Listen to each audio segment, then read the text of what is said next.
get the question oftentimes about where the inspiration comes to draw and to design and to build in my mind first the yard before I put it down on paper and then present to a client. And I think a lot of it has to do with many things, the very typical things with the requests from the client, the types of things they're looking for. When I meet with them, they talk about their likes and the types of things they're looking for. That's certainly a piece of the design. But usually I would sense and believe that the majority of that comes from the design end comes from the space. I have found if I connect with the space, spend time in the yard, the elevations in their own way talk to me. They help me understand what it should look like and what are the elements and what are the pieces. And so it's kind of fun to be able to take that and then translate that into a colored drawing, which, computer aided design stuff, the CAD stuff has been out for many years now, and I've tried several of the programs for simplicity's sake to make it easier to design. But what I've found is I connect way better with it if I just go back and hand draw. Start with our lot lines or dimensions, and I hand draw a shape into the yard with the types of features and elevations and things that really make sense. So once I've done that and I've sort of built, as I've said many times before, I build a project from 4 feet underground up.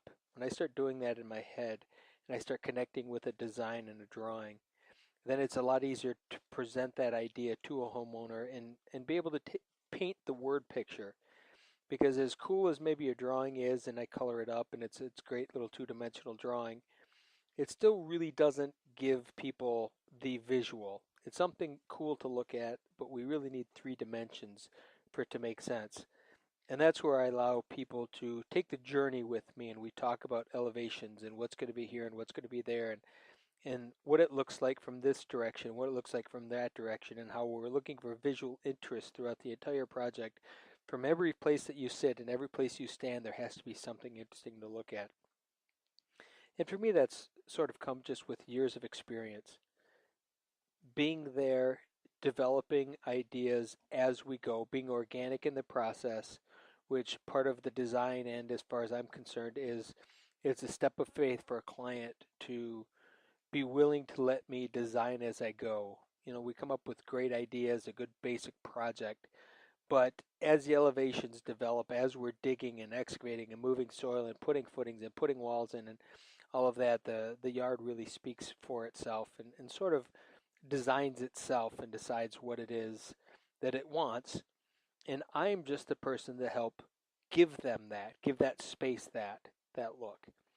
So it's a lot of fun for me from a design perspective to not just walk into a yard and go, oh yeah, we can put a pool in here. And, oh yeah, we can put a shape of whatever shape you want in here. But instead, how can we, for me, how can I just let the space speak for itself? And as goofy as that sounds, we're all energetically connected to things. And I really feel that I'm connected to that backyard. I'm connected to that space, and it becomes a part of me, and I become a part of it. And as a result, I think that the design becomes unique. It isn't necessarily the only design that could fit in that yard or necessarily the best design that the world could ever produce, but it's right for me in that space together.